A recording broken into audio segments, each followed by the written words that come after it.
過去から来たもので持っていくものと、もうお引っ越しするからいらないやっていうものと、いやこれだけは持っていこうっていうものを間違いないように選別してください。ライオンズゲートが開いていきます。これまた。こんにちは。スピリチュアルで夢実現を提唱するスピリアルアカデミーザ・ガイアハウスオーストラリアの開運先生術師新海真希です。今日はですね、冥王星と天王星と、そして海王星という占星術では一番大事なトランスサタニアンと言われる3つの天体が空に希望の三角形を作っているよというとても大切なお話をさせていただきたいと思います。どうぞ最後までご覧ください。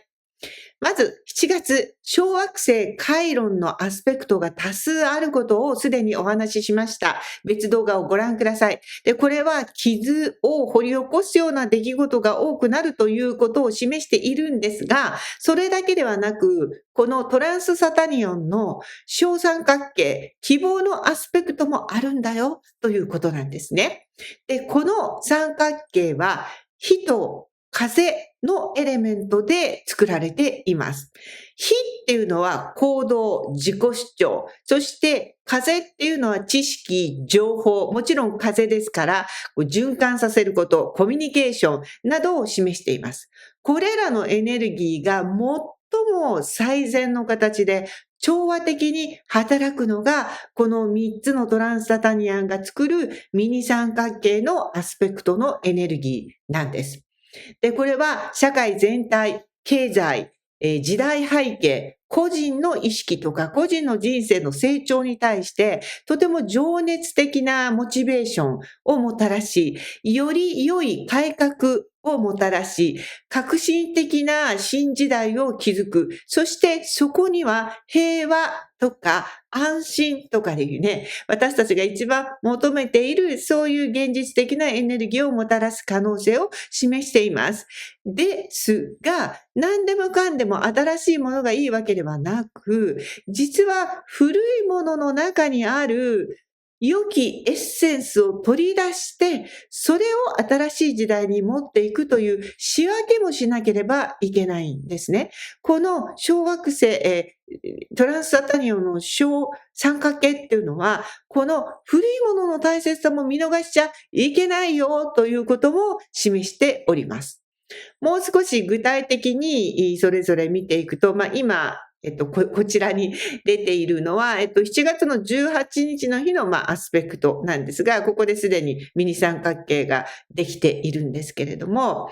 まず、水亀座の冥王星。この三角形の一つは水亀座の冥王星が作っているんですが、水亀座の冥王星っていうのは、18年ぐらい同じところにいて、18年ぐらい続く世界全体の変革のエネルギーっていうものを、社会とか世界全体の根本的な改革と新しい価値観を定着させていくために働いていきます。で、このアイデンティティや自分だけの特性とかユニークさっていうものは、積極的に活かしていかなければ、エネルギーには変わっていかないわけですね。自動的にそれがパンとなるよということではなくて、水亀座の冥王星っていうのは自分が自らそれを積極的に使おうとする、その働き、その意識を定着させていくというふうに働いてくれます。で、それを活かしながら自分で自分の人生を改革させていく力を解放させていくための水亀座冥王星時代が18年続いていくということなんですね。で、さらにこの水亀座っていうのはただし自分とは異なる特性とかアイデンティティとか考え方、マインドを持っている人たちとか自分とは違う役割を持って世界、コミュニティに貢献しようとしている人たちと共鳴して、共存して、協力して新しい時代を築き上げるという力なんです。ですから、自分とは違うからといって否定したり排除するのではなくて、その役割もあるという意識を持っていくことが必要なんですね。特に新しい時代って2年前から急に言われ始めてる。これがトランスサタニアンの移行が始まった時からなんですけど、そうすると今度は新しいものだけがいいのではなくて、違う考え方を持っているものも共存しながら新しい時代を作っていっているというのが、水亀座の冥王星の意味なんですね。だから勘違いして何でもかんでも新しい方がいいというわけではないよということです。そして、お羊座の海王星がもう一つの三角の頂点ですが、お羊座の海王星というのは目に見えない感情、潜在意識、マインド、理想、夢、ビジョン、そういった見えないエネルギーを象徴する海王星が、お羊座という新しい始まりのサイクルの中で動き出す原動力となります。で、さらに、やはり海王星は直感力とか、まだ眠っていて自分でも気づいていない潜在的な力、私こんな力があったんだ、みたいな気づく瞬間、可能性、まだこんな可能性があったんだ。それを信じて、怒ってからじゃなくて、怒る前から自分自身が信じて、きっと大丈夫だから行動を起こそう、動き出そうという力を活性化させます。そして、三角形の頂点の最後ですね。双子座の天王星。これはネットワーク、コミュニケーション、教育、学び、学習、世界をつなぐ物理的なネットワークもだから交通機関とかそういうものも含めて、これまでにない変化をこの世の中にもたらしていきます。バックトゥザフューチャーっていう映画がありましたけども、1個目が出た時に、こんな風な行動手段があるんだとか、移動手段があるんだみたいに思ってたもの、今実際にあるじゃないですか。電動スクーターとか、バイクとかもそうですよね。だから今現実にあるわけですが、本当に空を飛ぶ自動車とか、みんな空を飛びながら移動するとか、もう現実になる未来っていうのはもう始まっています。で、これは双子座天王星が得意な分野なので、どんどんこのあたりの改革がこの7年間で進んでいくと思うんですけれども、ただしここでやはり双子座っていうのは二面性、二つの世界をつなげるという力なので、そして循環させていく。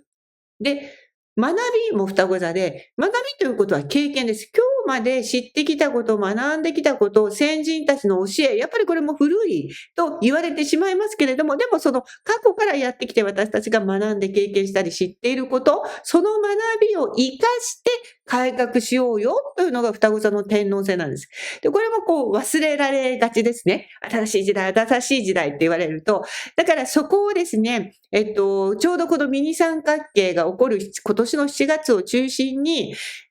これまでこの2年間は新しいものの方が正しいような動きがいきなりありましたが、もう一回見直して、循環させていくことが大事というフェーズに入るための、ミニ三角形でもあるということです。改革ではあるけれども、過去に学んできたことを生かして循環させていくということを忘れないようにということですね。さらに、やはり多様性を重視する流れの中で、あらゆる個性がすべて、これまでマイナスの癖みたいに言われてたものこそ、さらにかもしれません。特化した癖みたいなのっていうのは、実はクォークって英語で言いますけど、実はそれって、いわゆるね、貧乏ゆすりしちゃうとか、でも貧乏ゆすりが実はいい、それによって体が循環するとかですね、いい流れを作り出してるとかいうふうに、今までそれが才能とは見られてなかったようなものの中に、実は世界に必要なエネルギーがあったって、大逆転みたいなエネルギーを起こしていくというのも考えられます。で、実はこのミニ三角形だけじゃなくて、こちらを見ていただいてわかるように、冥王星の真向かいに今7月の後半というのは、獅子座の木星がいるんですね。つまりですね、こう繋いでいって、で、ここにさっきから言ってるね、海王星と冥王星がセクスタイルしてて、海王星と双子座の天王星もセクスタイルをしているんで、ここにこのミニ三角形ができてるんですが、その向こう側に木星もいるから、当然ここもセクスタイルをしているので分かりにくいですが、ここにこう台形みたいな。でこれは、クレイドルっていう、大事なハイパーアスペクトなんです。なので、ここに獅子座の木星が入ったことにより、クレードルができた。さらに拡大を生むということです。獅子座の木星がトランスサタニアンの火と風にアスペクトをするということは、個人の人生と社会やコミュニティの出来事が、状況がそのままシンクロしてリンクしていく。社会で起こることがもうそのまま同じミニバージョンが人生、個人の人生、獅子座の人生にっていう個人の人生に起こっていくということなんです。だから世の中に起こっていることを見る、あるいは自分自身の人生今起こっていることを見ると、それがどちらにも作用するよという時期になります。具体的にこのミニ三角形を作るためのオーブゼロでアスペクトが重なる日程っていうのを一応言っておきますが、7月の16日に双子座の天王星とお羊座の海王星がセクスタイルを取ります。そして7月の18日に双子座の天王星と水亀座の冥王星が、トラインを取ります。そして7月の20日に獅子座の木星とお羊座の海王星がトライン。7月の20日に獅子座の木星と水亀座の冥王星がオポジション。7月の21日に獅子座木星と双子座の、天王星がセクスタイル。ということで、これが全部オーブゼロ度で送っていくので、今ミニ三角形、そしてクレードルが空にできてますせということになります。で、ちょうどこれが7月の14日の蟹座の新月図の動画もすでに上げているので、そこからですね、蟹座の今回の新月図っていうのは、そこでお話ししていますが、唯一ソウルの声とか魂の声とか、普段聞こえない声が聞こえる、聞くことができる天体がですね、日本の、ライジングになってるんですね。だから今日本人の人たちが心の声とか見える、聞こえるようになっている時なんです。で、その流れの中で、この今起こった、ことが7月いっぱいまでトランスサタニアのミニ三角形とクレードルの影響を受けますので、これは世界はいよいよ過去の海を全部手放していく流れに入ってくる。過去の過ち、過去の対応の失敗、国同士の失敗もそこから戦争になっちゃったなとかいうものも全部ね、過去で学んだことを清算して、それは簡単ではないかもしれないけれども、わだかまりというものを消化させていく動きが高まっていくということですね。風と火のエネルギーが最高の形で作用し合うということができれば、そのエネルギーが循環して、古い常識の中で新しい時代に必要なものだけを取り出して淘汰して救って、全部同じにするんじゃなくて、さっきから言ってるように救ってそれをこう新しい時代に継承していく。で、それを新しい時代の器に入れ替えていくみたいな。これが7月のこのトランスサタニアンたちのミニ三角形、こうクレイドルがこうやりやすい時期になっている。だからやっぱり過去の先人たちが命がけで、私たちにこう経験として教えてくれた教えというのはあるわけです。哲学もあるわけです。そういうものをないがしろにしないで、耳を傾けながらも、でもそれをやっぱり新しい器に合うようにこう変えていくっていう流れが加速していくための、トランスサタニアンの三角形ということになります。さっきも言いましたけど、2年前からこのトランスサタニアンの移動っていうのが始まって、なんか急に新しい時代、新しい考え方、それ古いよ古いよっていうことが始まって、その時はそこにばかり集中し始めたんで、古い時代をこう全否定みたいなエネルギーもあったと思うんですけど、その中に継承すべき、尊敬すべき、学びや教えはやっぱりあります。すっかり忘れてしまっていたような、それをもう一度思い出してくださいというアスペクト、でもあるんですね。ですから、やはり、こう、全否定するのではなくて、仕分け、持っていくものと置いていくものの仕分けをする時期。で、これが今世界でも起こりますということで、さっき言ったように今世界で起こることがそのまま自分の人生に反映されるアスペクトでございますから、ということは皆さんの人生も過去から来たもので持っていくものと、もうお引っ越しするからいらないやっていうものと、いや、これだけは持っていこうっていうものを間違いないように選別してください。絶対いるものを捨ててしまわないようにっていうのもとても大事なことですので、しっかりと選別をする。で、そのために蟹座の新月があったんです。そこで言ったように、本当にあなたが大切なものって何っていう声が聞こえるのが蟹座の新月だから、それで分かってるんで、仕分けがしやすいですよ。そして、そこでもお話ししたように、この後、ライオンズゲートが開いていきます。これまた別動画であげますが、ライオンズゲートが開いているこの7月の、終わりから8月にかけての間に、新しいもの、古い中でも必要なものだけを持って新しい世界にゲートをくぐっていく。完璧な流れがここでできております。この流れをよりスムーズにするためによりご情報が知りたい方は、過去の動画を見ていただいたりですね、インスタグラムではもう少し細かくリール、など開運行動とかですね、波動が上がる行動のリールを上げておりますので、ぜひインスタの方もご覧ください。あとこの先生図に関してもっと詳しくテキストとして読みたい方は、キャプションについておりますノートの記事にいろんな先生術テキストを上げておりますので、ちょっと覗いてみていただけると嬉しいです。で、またまだの方は無料で公式 LINE が登録できます。たまに公式 LINE 登録者だけが見れる動画なんかもそこでリンクをシェアしたりしておりますので、ぜひ登録しておいてください。では、宇宙からいただいたこのセプタグラムのカードで、